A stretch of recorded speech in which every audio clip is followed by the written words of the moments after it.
just done my tempo workout for the week. I thought I'd take this time to discuss arguably the second most important part of marathon training, aside from running, which is recovery.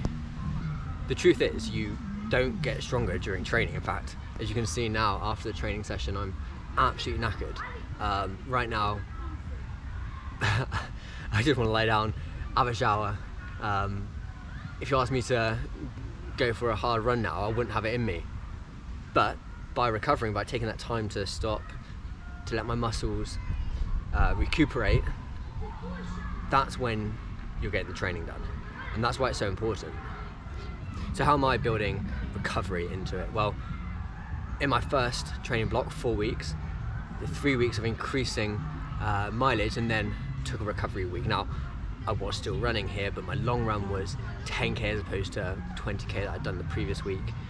I was only doing kind of steady runs. I wasn't doing too many. I did one kind of slightly faster run, but the rest just keeping it steady, just keeping the legs moving over, allowing my body to recover.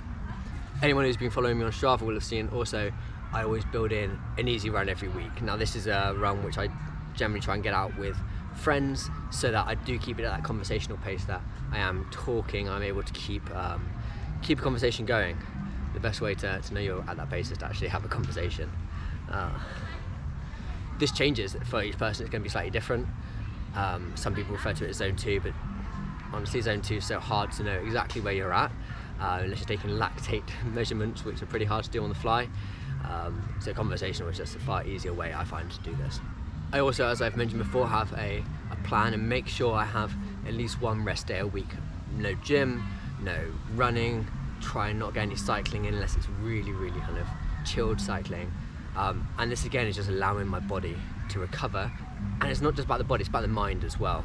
When you're working out, when you're running, when you're cycling, your mind is having to kind of have those mind-muscle connections. You're having to really push yourself. You want to give yourself some time to chill, and each person's going to have a different way of doing this.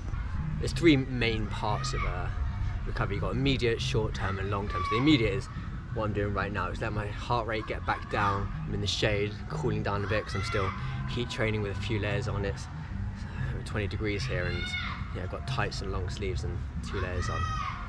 The second is short-term, so making sure you're getting kind of that food back into your body, allowing your body to rest. I'll get a good night's sleep and I won't work out again today.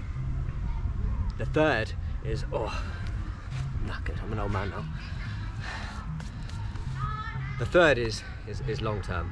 So this is with those deload weeks, making sure that not every week you're increasing. Some weeks you're kind of reducing that mileage, allowing your body to recover in between training blocks.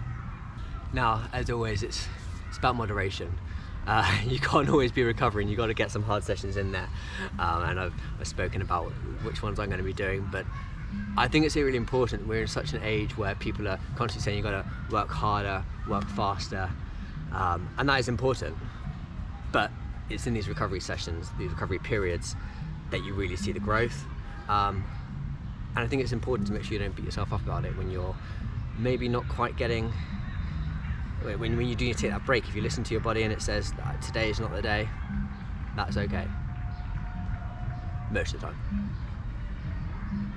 Anyway, I'd like to hear your thoughts. How many rest days do you guys take? Is it something you plan, or is it just something that kind of happens when you listen to your body and you feel it's just not happening today? As always, hit subscribe so you can join my journey, as I feel odd to say race to sub 3 as I'm sat here cramping up, sat on the floor and talking about recovery, but yeah, join this race to sub 3, and I look forward to seeing you on the next video. I should have thought through which position I was going to sit in before I started filming. I'm